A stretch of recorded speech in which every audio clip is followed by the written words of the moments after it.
Right. Hello and welcome to our news update for the week ending February the 18th, 2022. We've got myself, Jason Holmes, Northeast Louisiana, Vince Desautel, the Central Region, Lee Faulk out of the Northwest Region, and Dr. Edwards is going to be on with us shortly. She was trying to get on a phone call real quick, but she'll be joining us shortly. So with that being said, Vince, you want to go ahead and kick us off and give us an update on what's going on in Central Louisiana? Sure, Jason. Thank y'all for having me. And it's man, it sure feels like it's spring out here today. We're gonna get in the 80s. Walking around my place, I'm starting to see some Bermuda grass wanting to come on out, and we're seeing clover starting to come up in patches. And most producers are a little bit reluctant to spend that $800 to $900 nitrogen price, but myself included. But it's get about time to pull the trigger on what shot I'm going to put to it. And I think most people feel that way. They want to get the most bang for their buck and get a little season change and get some accelerated growth going into the spring. So, but the high cost of nitrogen, fuel, and everything else involved is created a lot of reluctance amongst producers. And hopefully, we have a more seasonable spring than we had last year with the excessive rainfall, and we get a good early start to our hay crop in central and south Louisiana, because Lord knows we didn't cut any hay till in July, and our second cutting was less than par for the quality that we had to deal with. And but I think we had a pretty easy winter coming off the winter. There's most cattle look good. Their body condition scores are good. Bulls are going out for the early spring breed, or I guess for your December, January calf crop. Producers are testing bulls currently and getting bulls put out. There's still a few bull sales that are coming up. So if you're short bulls, you need to go ahead and get one and participate in these sales, because they can all be wrapped up here shortly in the month of March with like the All Breeds bull sale in Houston, and San Antonio, I think, happened last week. And there's a number of association shows, sales going on. So if you need to get an extra bull or two, it's time to do so, or make commitments to doing so. Locally, the sale-born market is on the uptick, and I was reading some of the updates on Drover's Journal today that they're anticipating some like prices of 2014 and 15 here, with the numbers coming in short due to the drought situation in the northern plains and even the coast, even down into the southern plains. And the drought certainly playing a role into what liquidations are taking place. And but they're expecting the price to be on the increase at the store shelf as well. So with everything involved, it's expensive. It's expensive to do business. It's expensive to keep the household up, to put food on the table. So a person's got to be very cost conscious of what's going to happen here going forward, and not be some over and big spenders, because things may be short here. But the market's looking good. The killing cows are still in the 60s up to the 80s, depending on how they yield. Here locally, I mean, we're seeing some $2 5-weight calves, which is very encouraging to producers. But diesel's pushing on $3.50 to $4 for farm fuel. So, and when you turn around with that $800 to $900 urea price, and net wrap and sessile string and poly string is all 20 to 30% on the increase, with the hay season probably 90 days away or so. So it just goes without saying that it's going to be an expensive year, and a lot of row crop farmers are really concerned about the diesel price. And we're dry here, so we're going to see some corn get planted here in the next couple of days, in a couple of weeks, I would think. So we got we're in the sugarcane country, and some of those sugarcane guys already off barring cane and putting fertilizer out and that kind of thing. It seems like an early start, but it's I don't know. It seems like it's time for spring to start progressing and get some things done with a positive attitude. But the crunch at the end of the month is going to be tough for most folks, and with the increased cost of everything. So that's about where we're at. Spring calving is in the middle of right along right now. As far as December, January calves are on the ground. We usually have a little split and come here late February through March and early April. But we're starting to see quite a few spring calves on the ground right now, and it's weather sure pleasant enough for those babies to hit the ground and take off and go and not have a whole lot of trouble with cold weather. So be interesting to see what the spring and summer holds. That's about all I got. Thank you, Vince. Yeah, I can say that passing through the east side of the state headed towards the Gonzales last week, I did not personally see any planters running, but I'm with you. It's not going to be too far. Good bit of burn down had already gone out, it looked like, so it's certainly not going to be far behind. So, Vince, do you have any private pesticide applicator recertification classes coming up? I do, Jason. On March 23rd, I have one here in the Extension office in Opelousas. We're located at 1065 Highway 749, Opelousas. It's going to be an evening class to try to capture those who didn't make the early classes. We try to accommodate the working fella for a 5 o'clock in the evening class to 6:30, 7 o'clock, depending on participation. But yes, we do have one on March 23rd.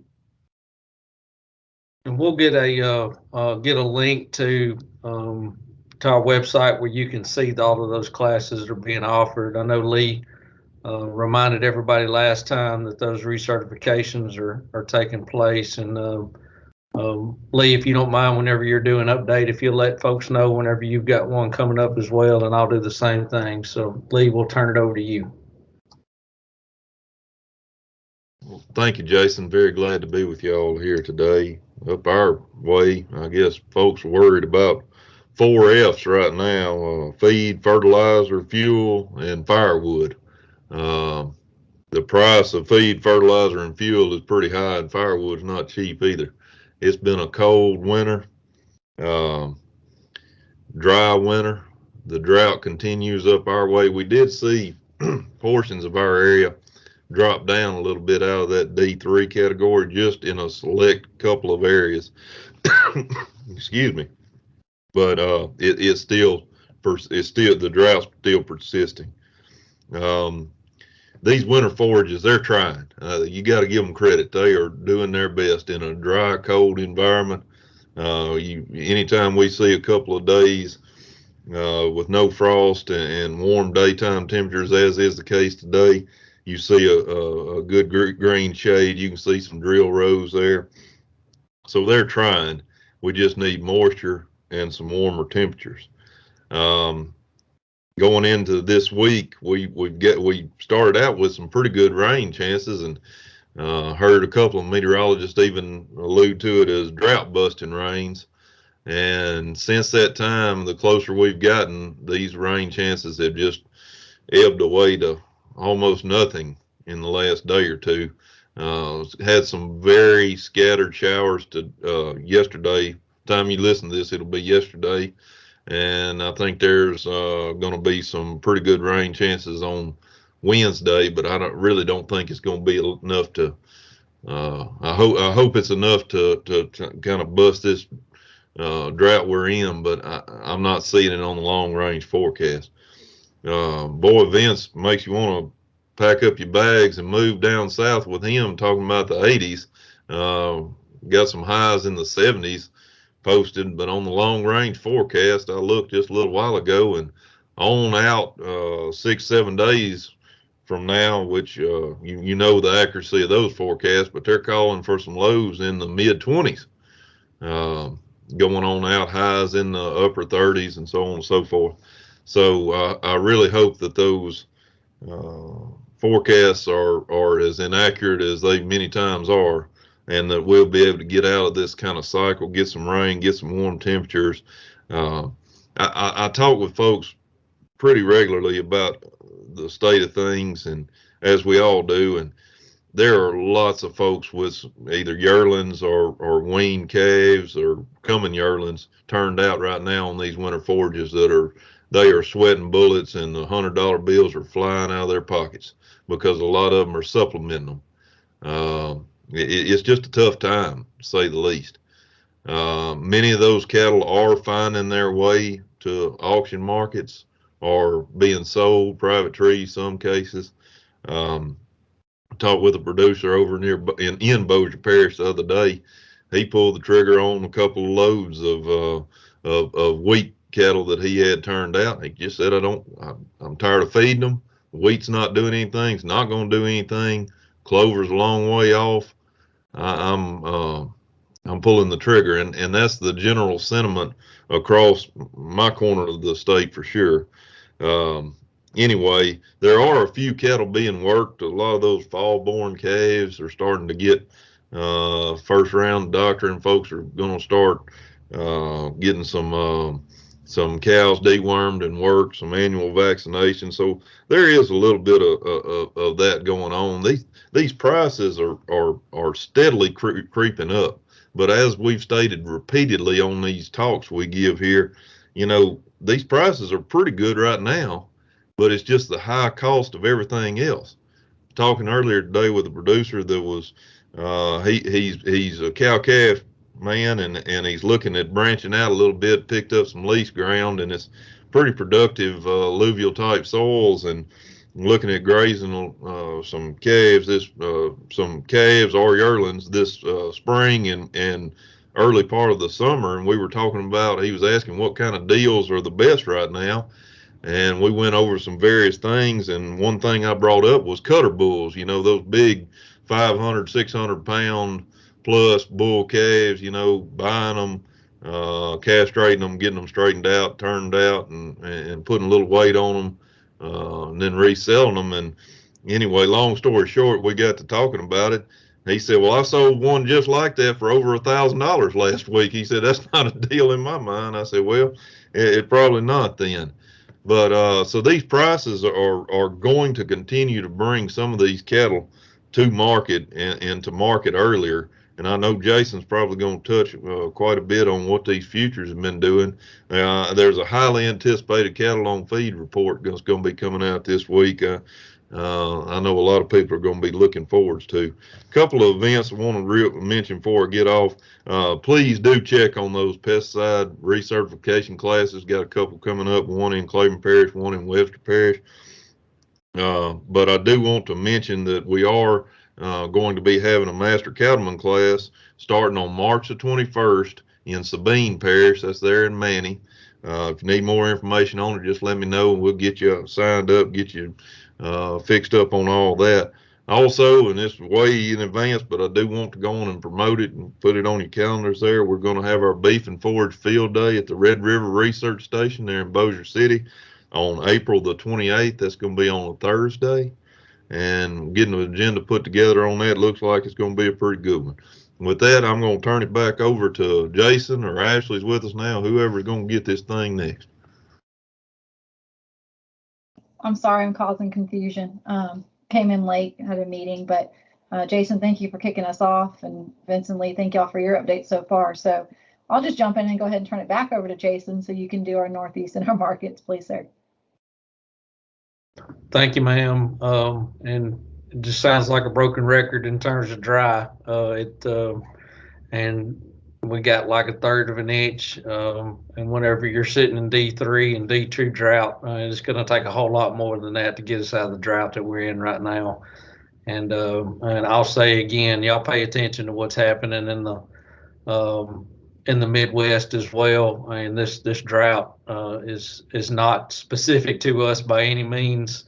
A lot of these grazing lands where a lot of cattle in the South go to graze out, they are suffering in some pretty major drought as well. So it is definitely an issue.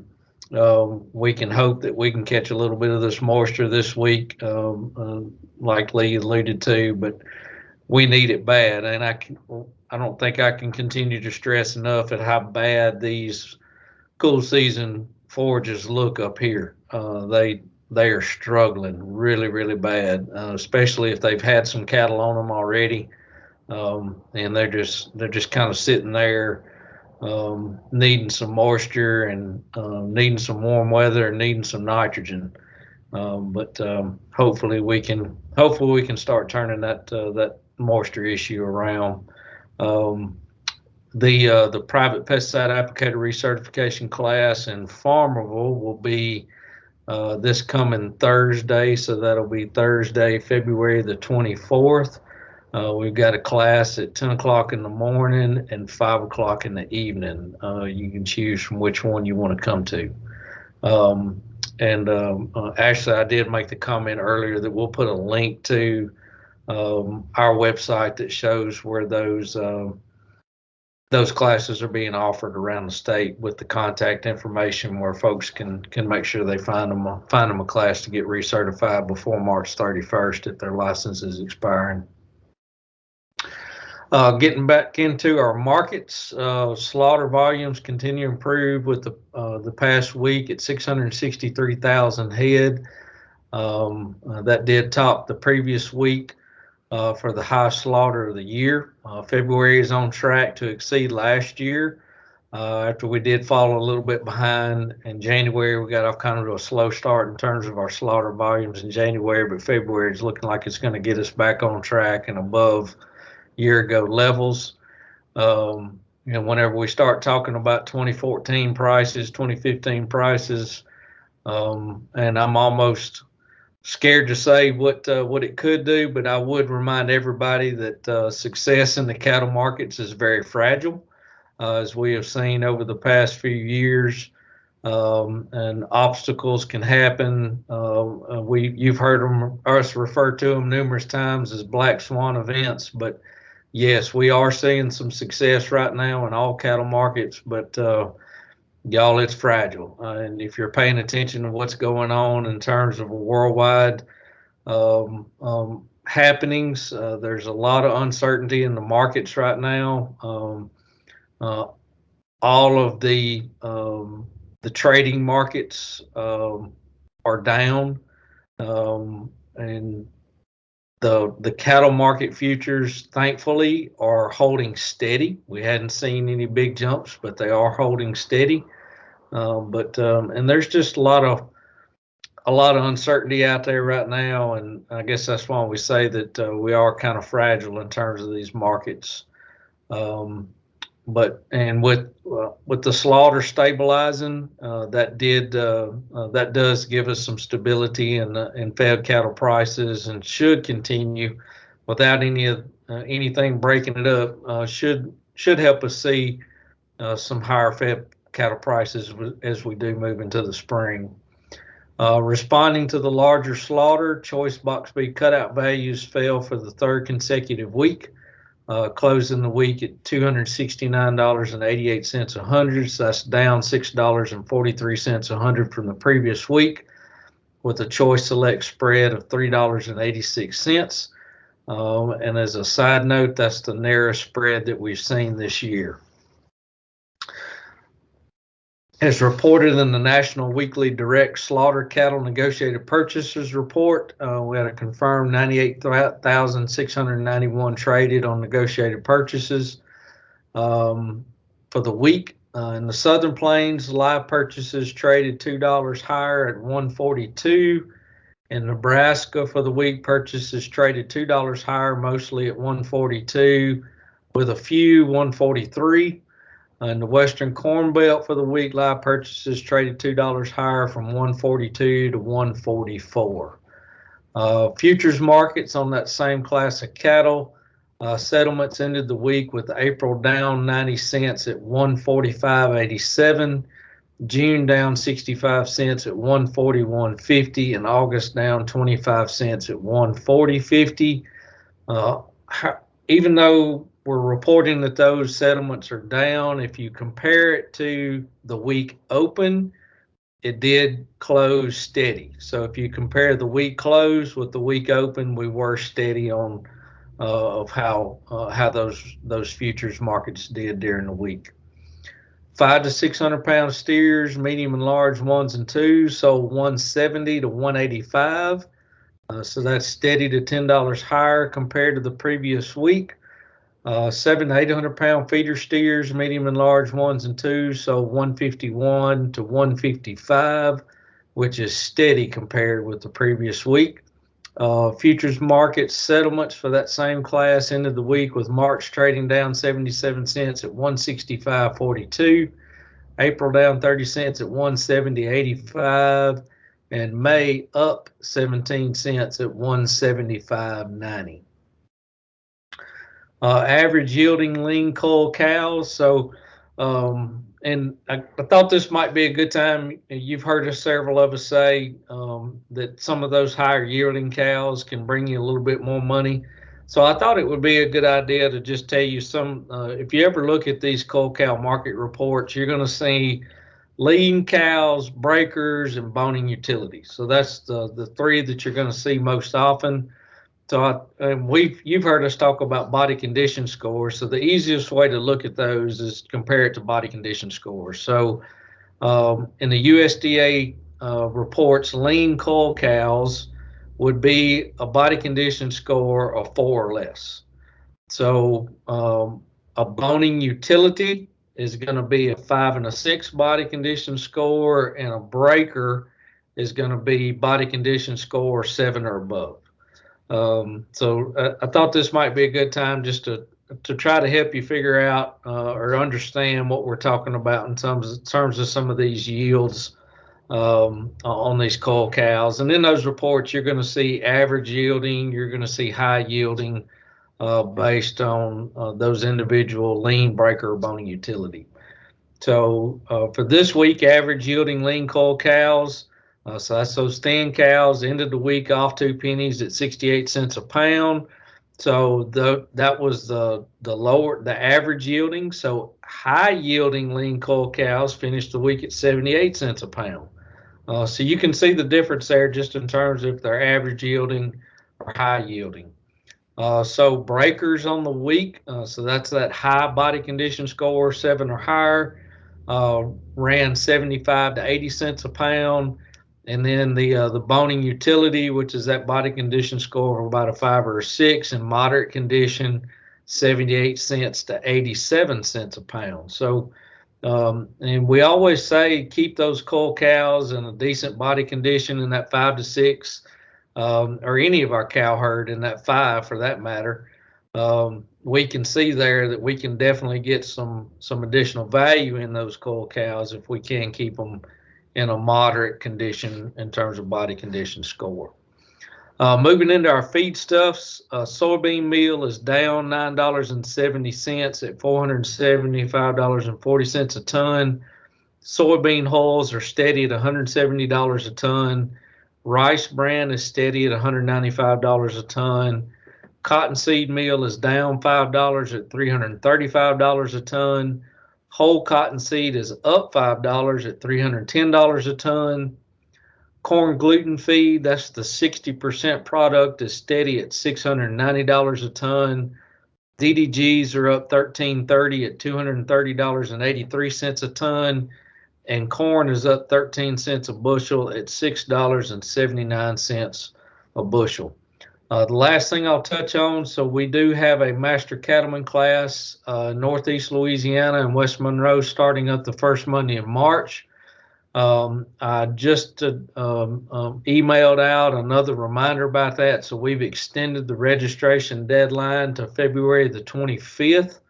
And at this point in time, I do not have enough individuals to make the class.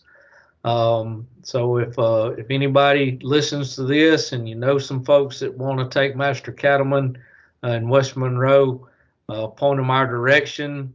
We've got those registration forms online that you can access, but we are still planning on doing that. Extended the deadline February the 25th. If we still don't have enough after that date, then we'll just have to take a step back and try to figure out if we want to move it to a different time of year. But we'll announce that through this venue and through our newsletters. We'll announce that. Back to you, Ashley. Okay, thank you. So I'll just wrap up. I think each of the guys kind of touched on different events that we've got coming. So as Lee and Jason both mentioned their Master Cattleman classes, and I'll put the website for our Master Cattleman programs in the video and podcast descriptions. I think you've heard me mention before that we're doing a breeding soundness exam day here. It's essentially right next to the Dean Lee Research Station in Alexandria. So for our central region guys, that's on Tuesday, March 8th. We have a flyer circulating. Some of the agents have sent that out in this particular region. If you have questions on it, basically you're able to come to the vet that's located next to the research station, do a breeding soundness exam. If you need testing for trichomoniasis, we've got that as well. So the BSCs, I remember, were $50. I'd have to double check on the trick test. I can't remember off the top of my head how much those were, but it saves the vet a trip, which saves you a fee to pay a vet to come out to your house. So we do have that going on with Dr. Chris Thompson, and I'll have info for that posted as well. If you missed our previous beef brunch webinar, monthly webinar for February, it was on hay feeding efficiency. We have that posted, and I can link it as well to watch that video. Our upcoming webinar for March, will be here in a couple of weeks on Tuesday, March 8th. Jason and Lee, I don't know if y'all mentioned this in your talks, but they're going to be giving a webinar on marketing your calves. So that will be on Tuesday, March 8th at 10:30 a.m. Again, you can come live. It's on our Beef Brunch website, which you may be pulling these videos off of, but I'll link as well there. We have the Acadiana Beef Cattle Producers Field Day coming up. I've mentioned it before as well. It's going to be Saturday, March 12th from 8:30 to 1 at the Iberia Research Station in Jeanerette. Registration will begin at 8 o'clock. We'll be talking, I have a talk on using growth implants. We have fertilizer sources and rates, a market update, post-weaning management options for calves, broadleaf, winter broadleaf control with white clover release. Dr. Strahan's coming in for that. And then also going over an annual ryegrass variety trial for that too. So be on the lookout for that if you're in the southwest part of the state. And then the Dean Lee, so many field days and events. The Dean Lee Beef and Forage Field Day is going to be Thursday, April 21st. So it's going to be an afternoon/evening.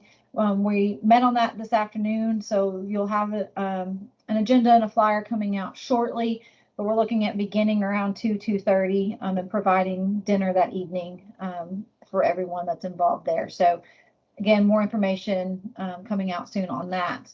And then Lee mentioned the Northwest Region Beef and Forage Field Day at the Red River Station on Thursday, April 28th. So I'm excited. We've got a pretty busy spring, but I think it's great. We've got stuff spaced out at least through our few regions here. So if you have questions on any of those events, again, I always provide contact information for each one in the video and podcast descriptions, but you can always easily reach out to me. I put my contact information too, and I can point you to the right person for that. So I think that's all we have for y'all today. Hopefully we get some more rain this week, and we will see y'all again in a couple of weeks.